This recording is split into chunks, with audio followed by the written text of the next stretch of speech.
December 2nd, 1980. Phil Knight is in Portland while Nike stock begins trading on the New York Stock Exchange for the first time. And for the first time in 16 years, the company has solid ground beneath it. Think about that for a second. 16 years of building something. 16 years of borrowing every dollar he could find, putting it straight back into inventory, praying the next shipment would sell before the next payment came due. 16 years of banks threatening him, creditors calling, the FBI, the actual FBI, once investigating his accounts for potential fraud. And now, the debt spiral is over. For the first time, Nike has financial stability. The chronic cash crisis that defined every year of this company's existence is finally, structurally, resolved. Knight is 42 years old. He has survived 5 separate moments that should have killed everything he built. He has watched Steve Prefontaine, the best distance runner in America, wear his shoes. He has watched competitors try to destroy him through the courts and through the law. He has watched the company he created almost die, not once, not twice, 5 times. And here he is, on the other side of all of it. Most people think this is where the Nike story starts. The famous shoes, the famous athletes, the swoosh that half the world recognizes without needing a name next to it. It isn't. The real story starts 18 years earlier, in a conference room in Kobe, Japan, where a 24-year-old with $50 in his pocket, no product, no company, and no business experience, was about to tell the biggest lie of his life. This is Builder's Codex. And today, we're going deep on Phil Knight and Nike. Not the highlight reel, the full story, the decisions, the near-deaths, the psychology, the lessons, everything. Let's go. Before we get into the stories, let me give you the 30-second version of who Phil Knight is, because everything that follows will make more sense if you have this foundation. Knight was born in 1938 in Portland, Oregon. He was a runner, a middle-distance runner at the University of Oregon, coached by a man named Bill Bowerman, who we will spend a lot of time on today. After Oregon, Knight went to Stanford Business School, and it was there, in a classroom assignment, that he wrote a paper that changed the course of his life. The paper asked a simple question. Could Japanese running shoes do to German running shoes what Japanese cameras had done to German cameras? In other words, could a better-made Japanese product, sold at a lower price point, come into a market dominated by German brands and take over? Adidas was German. They dominated the American running shoe market completely. Knight's argument was, the same disruption that happened in cameras is about to happen in shoes. And whoever sees it first, wins. Most people write a paper like that, get their grade, and move on with their lives. Knight couldn't stop thinking about it. He graduated in 1962. That same year, he got on a plane to Japan with $50. And the rest is what we're here to talk about. It's 1962, Kobe, Japan. Phil Knight is standing outside the headquarters of a company called Onitsuka Tiger. They make running shoes, a shoe called the Tiger, which Knight has read about and believes is genuinely better than anything available in America. He has flown here on a thesis. A very specific, carefully researched thesis. He doesn't speak Japanese. He has no appointment. He has no company. He has, as far as anyone here is concerned, nothing to offer. And he is about to walk inside and introduce himself as the American representative of a sports distribution company called Blue Ribbon Sports. A company he had just invented. Blue Ribbon Sports does not exist. He made it up, on the flight over, because he needed a name and he needed it quickly, and that was the name he came up with. Now, I want you to sit with that for a second, because the instinct most people have when they hear this story is, wow, what a bold guy. What a risk taker. What a hustler. And I think that reading completely misses what's actually happening here. Because here's the thing. Knight didn't walk into that building on bravado alone. He had spent months, at Stanford, obsessing over that class paper, studying the American running shoe market with a level of depth that almost nobody else had bothered to apply. He knew the margins. He knew the distribution channels. He knew why serious American runners were underserved by what was available. He knew more about the opportunity in front of Onitsuka Tiger than the people inside that building did. So when the executives welcomed him in, showed him the shoes, asked him about the American market, Knight wasn't faking confidence. He was expressing genuine knowledge. The company was fake. The understanding was real. They shook hands. They agreed to send samples to his home address in Portland. And Phil Knight walked back out into Kobe with a handshake agreement for a business that didn't exist yet. He now had to go build it. Here's what I keep coming back to with this story. We talk a lot about confidence in the context of starting something. And I think most of the advice out there gets it backwards. Most people think you build confidence first, and then you go take the meeting. Knight shows you it works the other way. You build the knowledge first. Deep, specific, genuine knowledge. And the confidence comes naturally from that. You don't have to perform it. It's just there. So if you're about to walk into a room that intimidates you, a meeting with an investor, a conversation with a potential partner, a pitch you don't feel ready for, the question isn't how do I feel more confident? The question is, have I done the work that makes confidence real? Because if you have, you don't need to fake anything. Now, Knight couldn't build a shoe company alone. He knew that. What he needed was someone who actually understood shoes. Someone who could look at a running shoe the way a surgeon looks at an X-ray, seeing not just what's there, but what's wrong and what could be better. He found that person in his old track coach, Bill Bowerman. Bowerman was, by every account, one of the most obsessive human beings who ever lived. He could not look at a running shoe without immediately dismantling it in his mind. Weight, sole construction, upper material, how the foot sits inside it, how the shoe responds to different surfaces. He was constitutionally incapable of leaving a shoe alone. Knight showed him the Tigers from Japan. Bowerman didn't just want to sell them. He took them apart. He rebuilt them. He modified them. He kept modifying them. Knight made him a co-founder of Blue Ribbon Sports. Each put in $500. Bowerman's job was product. Knight's job was everything else. And for years, Bowerman just tinkered. No budget to speak of. No deadline. No pressure for deliverables. Knight gave him shoes and space and time, and Bowerman did what Bowerman always did. He took them apart and tried to make them better. Then one Sunday morning in 1971, Bowerman is sitting at the kitchen table. He's thinking, as he always is, about running shoe soles. Specifically about grip on the new synthetic tracks that were appearing at running stadiums. The existing soles weren't right. They weren't gripping the way he wanted. He looked at his wife's Waffle iron. He went to his workshop. He poured urethane, a type of rubber compound, into the Waffle iron. He waited. What came out was a sole with a grid of small rubber squares, exactly the kind of surface structure that would grip a synthetic track without adding weight. He had just invented the Waffle sole, the foundation of what became the Nike Waffle Trainer, one of the defining running shoes of its era. Now, here is the part of this story that I think matters most. The Waffle iron moment gets told as a lucky accident. A Sunday morning, a bored genius, a kitchen appliance. It sounds like the kind of thing that just happens. It didn't just happen. Bowerman had been destroying and rebuilding shoes for nearly a decade before that morning. The Waffle iron was not a random inspiration. It was the output of 10 years of invisible, unglamorous, obsessive work that nobody saw and nobody reported on and nobody celebrated. The breakthrough was real, but it was built on top of something no one ever talks about. I think about this a lot when I'm reading about founders. There's always a moment, the Waffle iron morning, the garage, the napkin sketch, that gets turned into the origin story. And I get why. It's a great image. But what that image hides is the years of unremarkable, unrewarded effort that made the moment possible. If you're building something right now and it feels like nothing is happening, no traction, no breakthrough, no moment, I'd ask you to consider, is it possible the work is accumulating beneath the surface in ways you can't see yet? Bowerman didn't know the Waffle iron morning was coming. He just kept tinkering. That's the whole job sometimes. I want to tell you about a man named Jeff Johnson. Because in almost every telling of the Nike story, Jeff Johnson gets about 2 sentences.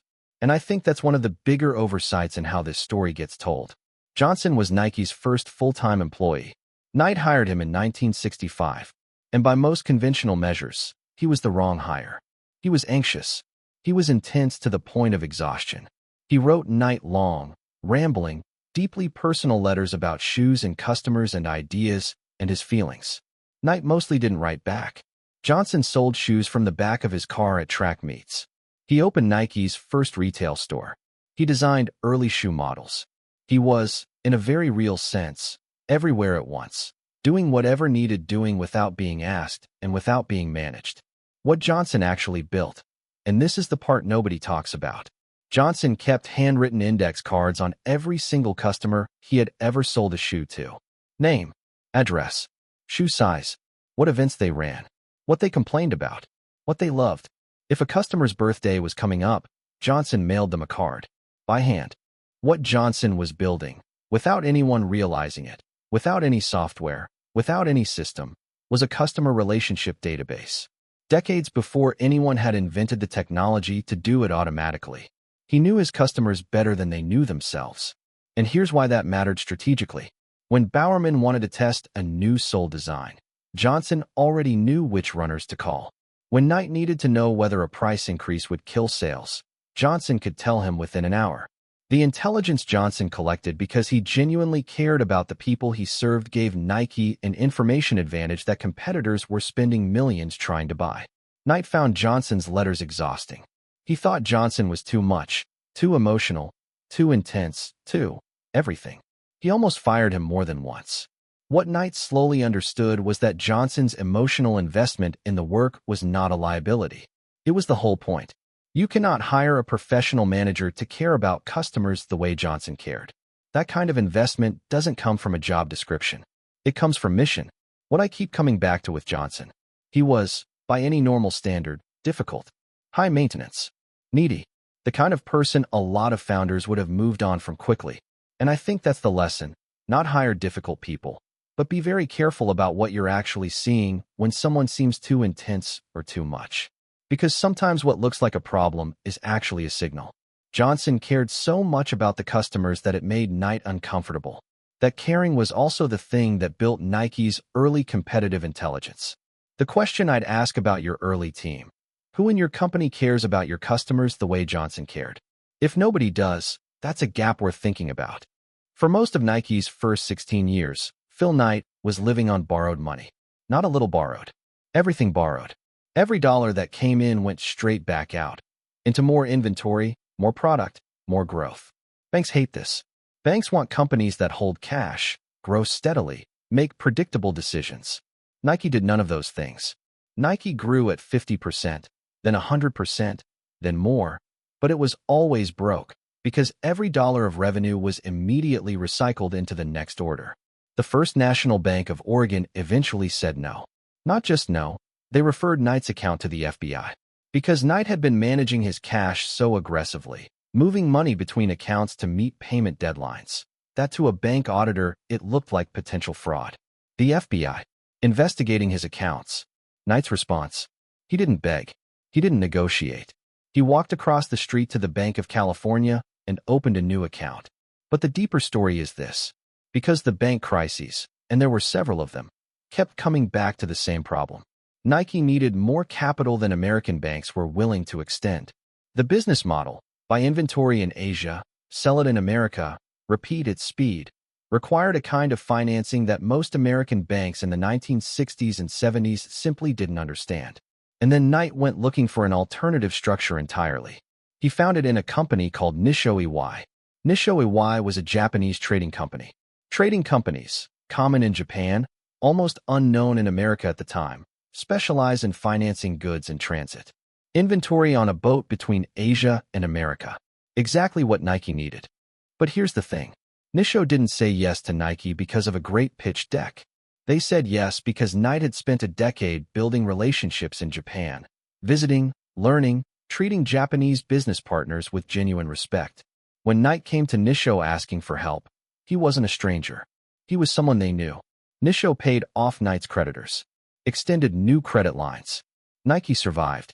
Again. And years later, when Knight had the power to do it, he walked back into First National Bank of Oregon and publicly, spectacularly pulled Nike's business from them. He never forgot.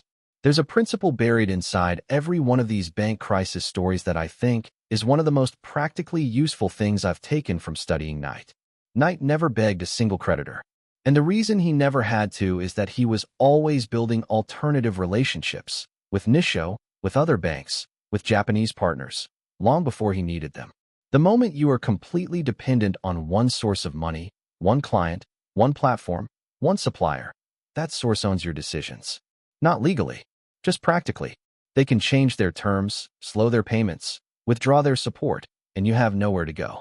Knight's answer to this wasn't financial engineering. It was relationships, built years before the crisis. What single dependency in your business right now, if it disappeared tomorrow, would threaten everything? And what are you doing about it today? For 8 years, Blue Ribbon Sports was completely dependent on Onitsuka Tiger. Onitsuka made the shoes. Onitsuka controlled the supply. Onitsuka set the terms. Knight was, when you stripped everything back, a middleman. A very good middleman, but a middleman. And Knight knew it. He knew it from the beginning. He just didn't have an alternative yet. By the early 1970s, Knight started to feel something shift. He describes it in his memoir as a growing unease, a sense that the relationship had changed in tone. Communications felt different. The warmth that had been there in the early years had cooled. He didn't have a specific piece of evidence, just an instinct, sharpened by years of close relationship with the company, that something was happening he wasn't being told about. And then came the conference room. Knight was visiting Onitsuka's headquarters in Japan. At some point during the visit, he was left alone briefly in a conference room. There were documents on the table in front of him. Documents he wasn't meant to see. He read them. They referenced discussions with other American distributors. Conversations Onitsuka was having, in parallel with their relationship with Blue Ribbon, about who might take over U.S. distribution. About whether a small Oregon operation was really the right long-term partner for a company with bigger ambitions. Knight absorbed what he was reading. He set the documents down. He finished his visit. He flew home. And then he started building Nike in secret. While still running Blue Ribbon Sports, still ordering Onitsuka Tigers, still selling them, still maintaining the relationship. Knight was quietly developing his own shoe line, registering the Nike brand, building the manufacturing relationships through Nissho that would let him produce his own product independently. He was simultaneously operating one company and constructing its replacement. Bowerman's Waffle sole was ready. The Nike name was registered. The swoosh had been designed by a Portland State graphics student named Carolyn Davidson for $35. Knight wasn't sure he loved it. He went with it anyway. When Onitsuka eventually moved to terminate the relationship and find new U.S. distributors, they discovered that Blue Ribbon Sports had already become Nike. They sued. Knight countersued. The legal battle was bitter and lasted years. In the end, the judge found Nike's version of events more credible. The Tiger shoes were gone. The Nike shoes were ready. It was not an accident that they were ready. Knight had been building the exit for a year before it happened. And this is the part most people completely miss. Most founders, when they sense a key relationship souring, do one of two things. They either go into denial, tell themselves it's fine, it'll work out, or they panic when the break finally comes. Knight did neither. The moment he felt the shift, before he had proof, before anything had been said openly, he started building quietly. He used the uncertainty as a countdown clock. By the time the break happened, he was ready. So here's the question I'd put to you directly. Is there a relationship in your business right now? A supplier, a key client, a platform you depend on, a partner, where something has shifted, where communications feel slightly different, where the warmth has cooled? Because if there is, the time to start building your alternative is now, not after they leave.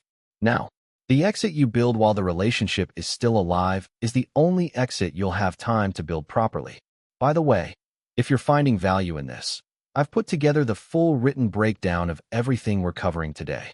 All the stories, all the lessons, deeper than what we have time for here. Link is below, less than the price of a coffee. So, December 1980, the IPO, the moment we opened on. Knight has survived all of it. The fake company that became real. The obsessive coach and his waffle iron. The first hire who cared too much. The banks, the FBI, the Japanese trading company, the lawsuit. All of it. And now, for the first time, Nike has stable ground. The debt spiral that defined every year of the company's existence is finally over. Everything up to this point was about survival. Knight's entire operating logic for 16 years was, do not die.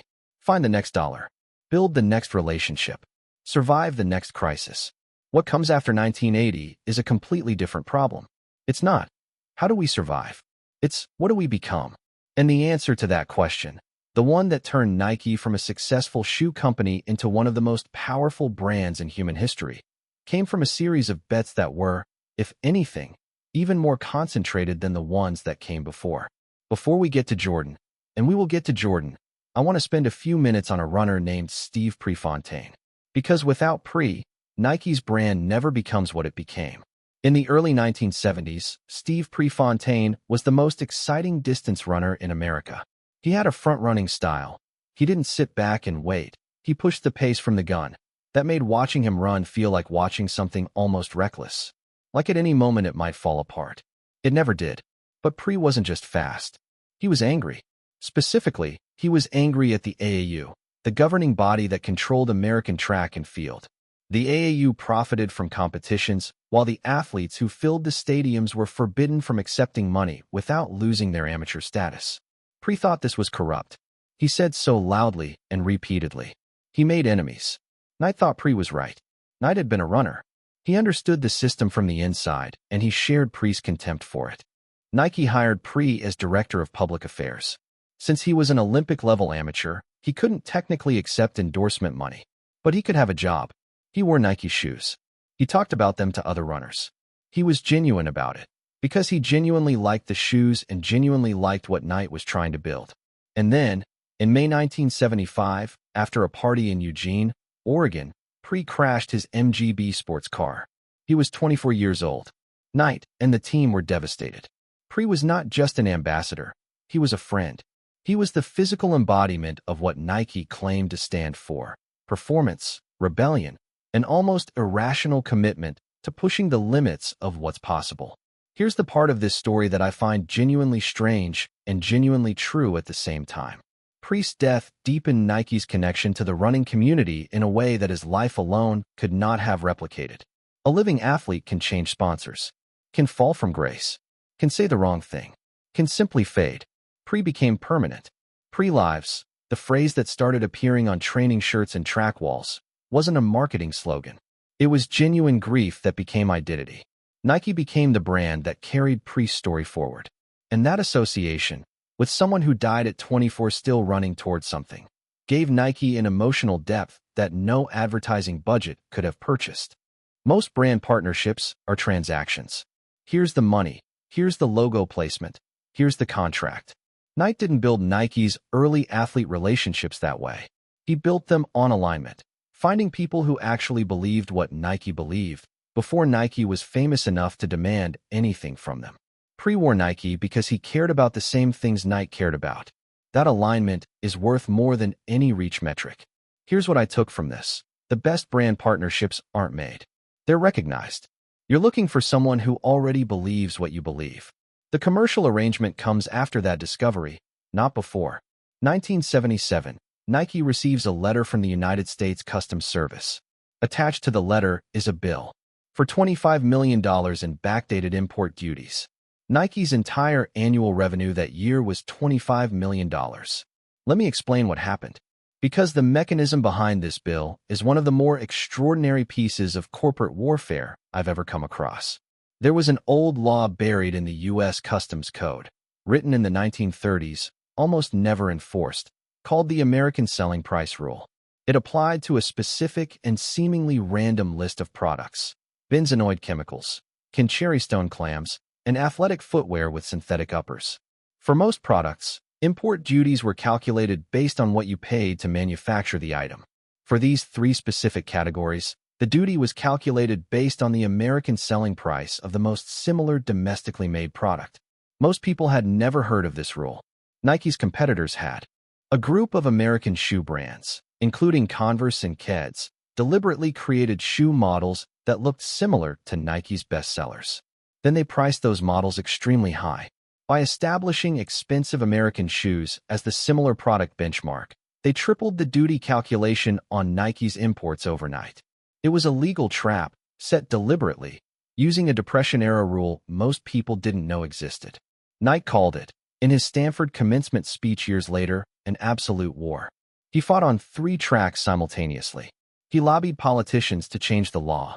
He hired lawyers to challenge the calculation. And this is the part that I find genuinely brilliant. He figured out how to game the rule from the inside. The rule said duties were based on the American selling price of a similar product. Fine. Nike would create its own similar American product and price it low. They launched a stripped-down shoe line called One Line, sold just above manufacturing cost. Suddenly, there was a cheap American shoe that qualified as similar to Nike imports. The benchmark price dropped. The duty calculation dropped. After 3 years of fighting, Nike settled for $9 million, one-third of the original demand. By then, their revenues had grown to $440 million. They could pay it. And 1 year after the settlement, Nike's lawyers got the entire American selling price provision eliminated from U.S. Customs Code. For benzenoid chemicals, cherry stone clams, and athletic footwear with synthetic uppers. The weapon was destroyed. Knight didn't just want to survive this. He wanted to eliminate it. There's a version of problem-solving that asks, how do I get through this specific situation? And there's a version that asks, how do I make sure this can never be used against me or anyone else again? Knight ran both strategies simultaneously. The settlement got him through it. The law change made sure it couldn't happen again. I think about this when I'm dealing with a structural problem in a business. Not just the thing in front of me, but the system that created the thing. Sometimes the right answer isn't finding a workaround. It's changing the rule. 1984, Nike is not in a good place. Reebok has surged past them in revenue by capturing the aerobics boom, selling fashionable, affordable shoes to women while Nike was still primarily focused on serious male athletes. For the first time in the company's history, Nike is not the biggest name in athletic footwear. Nike needs something to happen. At the same time, a young basketball player named Michael Jordan has just been drafted 3rd overall by the Chicago Bulls. He's 21 years old, considered enormously talented, completely unproven at the professional level. And the established shoe brands aren't particularly interested. Converse dominates basketball with the Chuck Taylor. At the time, roughly 80% of NBA players wore it. And Adidas sees no reason to build an entirely new deal structure around an unproven rookie. Inside Nike, there's a man named Sonny Vaccaro who disagrees with all of them. Vaccaro was Nike's head of basketball scouting. He had been watching Jordan play at the University of North Carolina, and he had developed a conviction that most of his colleagues thought was excessive, maybe even a little irrational. This wasn't just a great basketball player. This was a singular human being, someone who was going to change the sport entirely. Vaccaro could feel it in the way you feel things you can't fully explain yet. So Vaccaro went to Nike's leadership with a proposal. Put the entire basketball budget, all of it, on one player. Michael Jordan. Not some of it. All of it. Knight's reaction was not immediate enthusiasm. Knight was a running person. Basketball wasn't his world.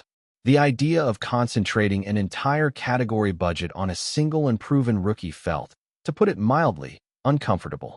But Vaccaro's conviction was hard to dismiss. Knight gave the green light. There was one significant problem. Jordan didn't want to sign with Nike. He liked Adidas.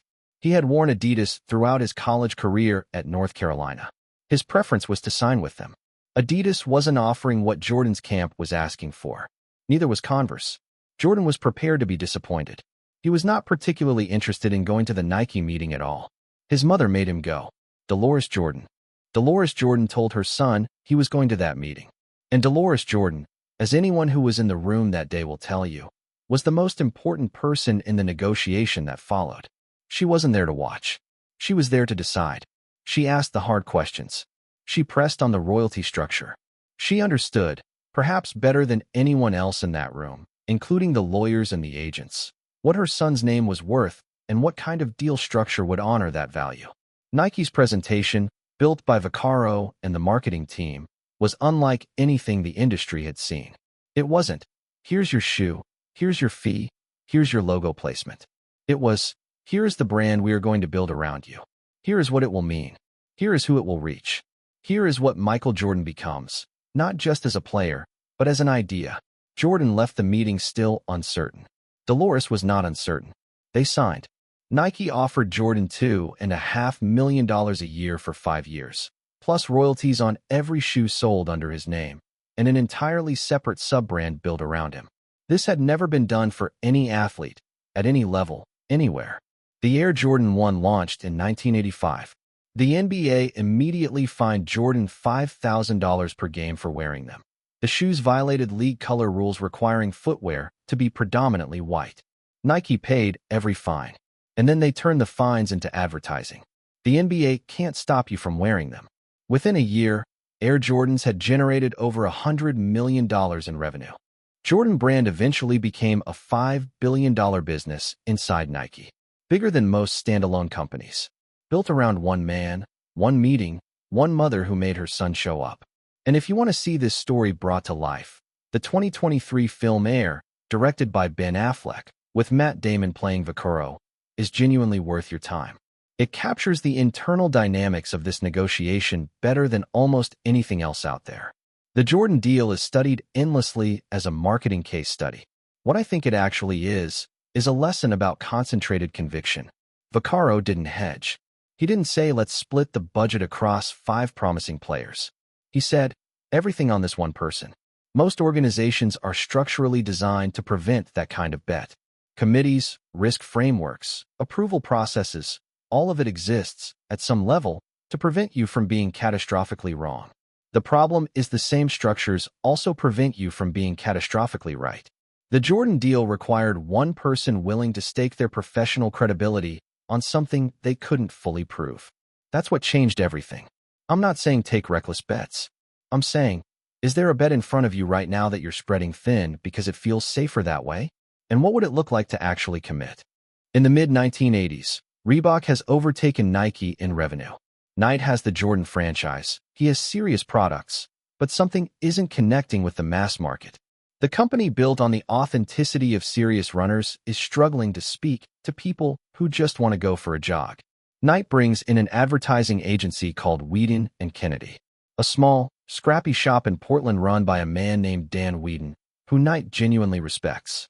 Weeden is given a brief.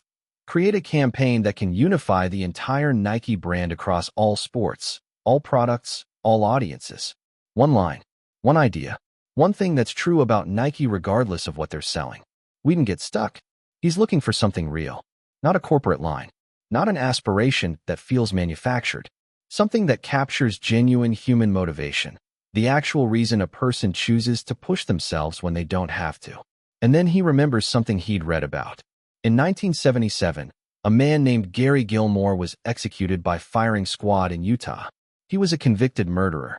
Before the execution, a prison official asked if he had any last words. Gary Gilmore said, "Let's do it." HM.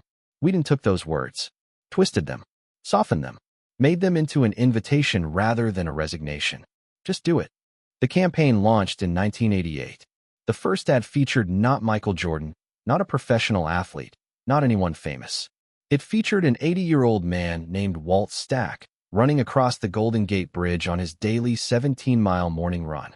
Ordinary, unglamorous, real. The message was not, be like Jordan. The message was, whatever your level, whatever your age, whatever your excuse, there is no excuse. Just do it. Nike's revenues went from $877 million in 1988 to $9.2 billion in 1998. 10 years. 10 times.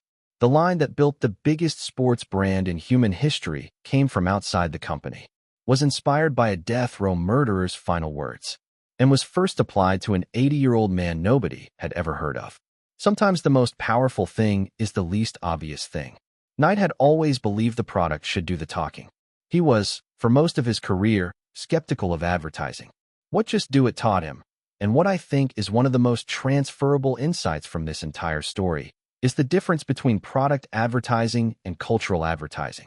Product advertising says, our thing is better. Cultural advertising says, our brand is for people like you. It speaks to identity, not features. Just Do It didn't sell a shoe. It sold permission. Permission to try. Permission to be more than you were yesterday. Whatever you're building right now, a brand, a product, a channel, at some point you have to answer one question. What does choosing this say about the person who chooses it? Not what does it do? What does it mean? That's the question. I want to spend a few minutes now not on the stories, but on the man himself. Because I think Knight is one of the more misunderstood founders in business history, and the misunderstanding goes in both directions. People either describe him as a reckless gambler who got lucky, or as a visionary genius who saw everything clearly. I don't think either of those is right. Let me tell you what I actually think is going on with Phil Knight. First, his risk profile. Knight is called a risk taker constantly. And technically, yes, he took enormous risks. But look at the pattern closely. Every major bet Knight made was in an area where he had an information advantage. He knew the Japanese manufacturing landscape before almost any American competitor in his category. He knew the running community from the inside.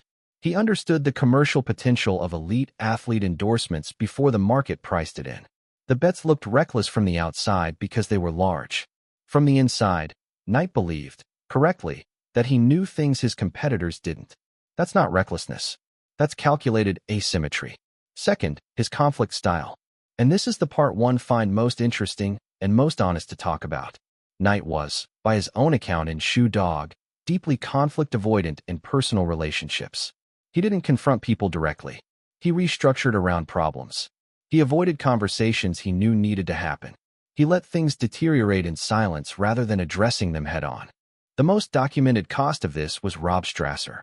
Strasser was one of the most important people in Nike's history. He drove the Jordan deal. He built some of Nike's most important athlete relationships. But by the mid-1980s, his relationship with Knight had deteriorated badly. The problems were never directly addressed. Knight's instinct: avoid the difficult conversation, restructure around it, hope it resolves itself, meant the issues accumulated until the relationship was unsalvageable. Strasser left Nike in 1987. He went to work for Adidas. The person who did more than almost anyone to build Nike's competitive advantage spent the rest of his career working for the primary rival. That is a direct, documented consequence of Knight's management weakness. Not a small one. And third, what actually drove Knight? Because I don't think it was money. Read Shoe Dog carefully and you notice something. Knight barely mentions wealth as a motivator. What drove him, in order, was competition, specifically his desire to defeat Adidas, which he saw as the establishment enemy to be humiliated, genuine love of the craft of making a great shoe, and eventually, legacy. Whether Nike would outlast him. Whether the brand would still mean something when he was gone. The Strasser story is the one I'd encourage every founder to sit with. Knight avoided the hard conversation. The relationship fell apart on its own terms anyway, just worse, and at greater cost. Avoiding a difficult conversation with someone important doesn't make the problem go away. It just means the resolution happens without you. On their timeline. In their way. I don't think Knight would dispute this. It's one of the things his memoir is most honest about. I want to end on something that most episodes about Nike don't spend much time on. Because I think the full picture matters, and I think you deserve the full picture. Phil Knight was, by his own account in Shoe Dog and in interviews, an absent father for much of Nike's building years. He was on planes, in Japan, in factories, in legal battles. He was building something he believed in with everything he had. His children paid a price for that commitment that his memoir acknowledges with real grief. In 2004, his son Matthew died in a scuba diving accident in El Salvador. He was 34 years old. Knight has spoken about that loss in interviews with a weight that suggests he carries questions about time not spent that no amount of subsequent success resolves. And then there are the factories. In the early 1990s, journalists began reporting on conditions in Nike's overseas manufacturing supply chain. Workers in Indonesia and Vietnam earning less than $2 a day. Long hours. Poor conditions. People who could not afford to buy the shoes they were making. Shoes that retailed in America for $100 or more. Knight's first response was defensive. Nike didn't own the factories. The wages were competitive with local markets. The journalists were cherry-picking examples. All of those arguments had some truth in them. None of them worked. Because the public wasn't doing a detailed analysis of global labor economics. They were asking one question. Is the person who made this being treated with dignity? And in many cases, the honest answer was no. What eventually changed things was Knight standing up at the National Press Club in Washington in 1998 and acknowledging, directly, that things needed to change. Nike raised minimum age requirements, brought in independent factory monitors, published audit results, built the Fair Labor Association with other brands. It wasn't perfect. Critics argued, fairly, that the changes didn't go far enough. But they were real. And Nike became, over time, one of the more transparent companies in the industry on supply chain conditions, partly because the crisis had forced them to build the infrastructure to track it. The most honest thing I can say about Phil Knight is this. He was not a simple person. He was not uniformly heroic. He made decisions that hurt people, in his factories, in his family, in his organization. He also built something extraordinary that employed millions, inspired billions, and permanently changed how the world thinks about athletic aspiration. Both things are true, and neither one cancels the other out. The question I want to leave you with isn't about Nike specifically. It's this. Knight built his most important relationships years before he needed them. He hired people who cared too much rather than people with the right credentials. He built his exit from Onitsuka while the relationship was still alive. He found capital in places his competitors never thought to look. He made concentrated bets at moments when everyone else was hedging. Of all of those things, the preparation, the obsessives he surrounded himself with, the relationships built before the crisis, the willingness to commit fully when a real opportunity appeared. Which one are you not doing right now? That's the question. You don't have to answer it to me, but I think it's worth sitting with. Everything we covered today, the full breakdown, the business lessons, the psychology, the stories, it's all in the written notes. Deeper than what we had time for here. You can grab them at the link below for less than the price of a coffee. If you want to go deeper on this story, Phil Knight's memoir Shoe Dog is the primary source for the first half of everything we covered today. It reads more like a novel than a business book, and it's more honest about failure than almost any founder memoir I've read. For the Jordan deal specifically, the 2023 film air is genuinely worth your time. And if this episode gave you something useful, if there was a moment in this story that landed differently than you expected, or a question that stayed with you, share it with one person who's building something. That's how this kind of work travels. Not through algorithms. Through one person thinking, someone I know needs to hear this. I'm going to keep going deep on the founders, the builders, the people who made decisions that changed industries and changed the world. There are more stories like this one, and some of them are even stranger. Subscribe so you don't miss them. And I'll see you in the next one.